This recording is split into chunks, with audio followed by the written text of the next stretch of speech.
गौतम ऋषि के पुत्र का नाम सरद्वान था। उनका जन्म बाणों के साथ हुआ था। उन्हें वेदाभ्यास में जरा भी रुचि नहीं थी और धनुर्विद्या से उन्हें अत्यधिक लगाव था। वह धनुर्विद्या में इतने निपुण हो गए कि देवराज इंद्र उनसे भयभीत रहने लगे। इंद्र ने उन्हें साधना से डिगाने के लिए नामपदी नामक एक देवकन्या को उनके पास भेज दिया। उस देवकन्या के सौंदर्य के प्रभाव से सरद्वान इतने काम पीड़ित हुए कि उनका वीर रसखलित होकर एक सरकंडे पर आ गिरा। वह सरकंडा 2 भागों में विभक्त हो गया, जिसमें से एक भाग से कृप नामक बालक का जन्म हुआ और दूसरे भाग से कृपि नामक कन्या उत्पन्न हुई। कृप भी धनुर्विद्या में अपने पिता के समान ही पारंगत हुए। भीष्म जी ने इन्हीं कृप को पांडवों और कौरवों की शिक्षा दीक्षा के लिए नियुक्त किया और वे कृपाचार्य नाम से विख्यात हुए। कृपाचार्य के द्वारा पांडवों तथा कौरवों की प्रारंभिक शिक्षा समाप्त होने के पश्चात अस्त्र शस्त्र की विशेष शिक्षा के लिए भीष्म जी ने द्रोण नामक आचार्य को नियुक्त किया। इन द्रोणाचार्य जी की भी एक विशेष कथा है। एक बार भरद्वाज मुनि यज्ञ कर रहे थे।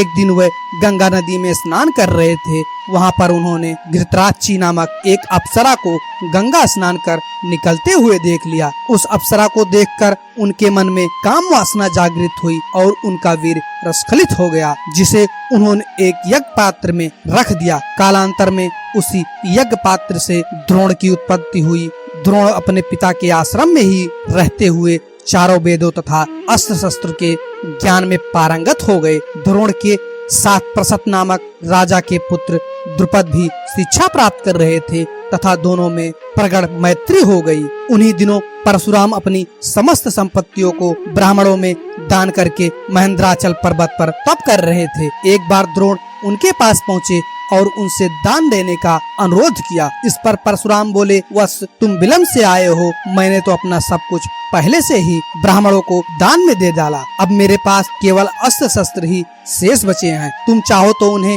दान में ले सकते हो। द्रोण यही तो चाहते थे। अतः उन्होंने कहा, हे गुरुदेव, आपके अस्त्र शस्त्र प्राप्त करके मुझे अत्यधिक प्रसन्नता होगी, किंतु आपको मुझ इन अस्त्र शस्त्रों की शिक्षा दीक्षा देनी होगी तथा विधि विधान भी बताना होगा। इस प्रकार परशुराम के शिष्य बनकर द्रोण अस्त्र शस्त्रादि सहित समस्त विद्याओं के अभूतपूर्व ज्ञाता हो गए। शिक्षा प्राप्त करने के पश्चात द्रोण का विवाह कृपाचार्य की बहन कृपि के साथ हो गया। कृपि से उनका एक पुत्र हुआ। उनके उस पुत्र के मुख से जन्म के समय अश्व की ध्वनि निकली, इसलिए उसका नाम अश्वत्थामा रखा गया। किसी प्रकार का राजाश्रय प्राप्त न होने के कारण द्रोण अपनी पत्नी कृपि तथा पुत्र अश्वत्थामा के साथ निर्धनता के साथ रह रहे थे।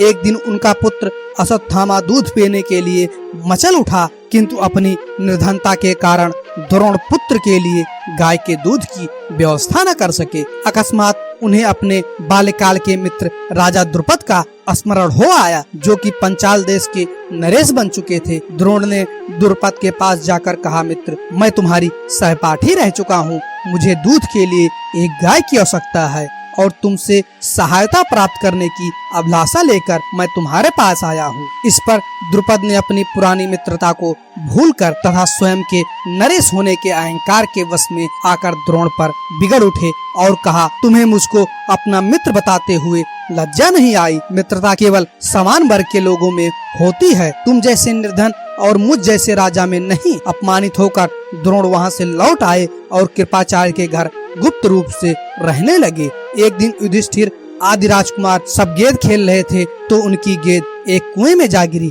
उधर से गुजरते हुए द्रोण से राजकुमारों ने गेंद को कुएं से निकालने के लिए सहायता मांगी।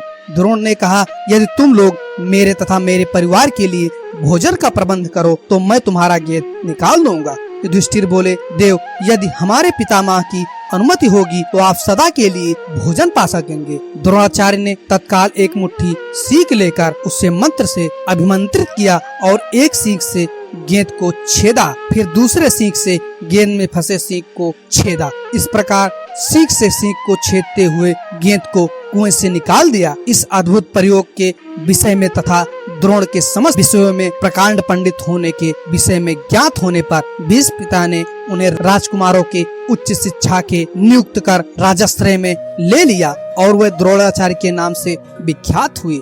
अगर ये कहानी आपको अच्छी लगती है प्लीज लाइक करें, शेयर करें और इस चैनल को सब्सक्राइब करके अपने भाई का सपोर्ट करें। Thank you. जय माता दी, जय श्री कृष्णा, जय हिंद दोस्तों।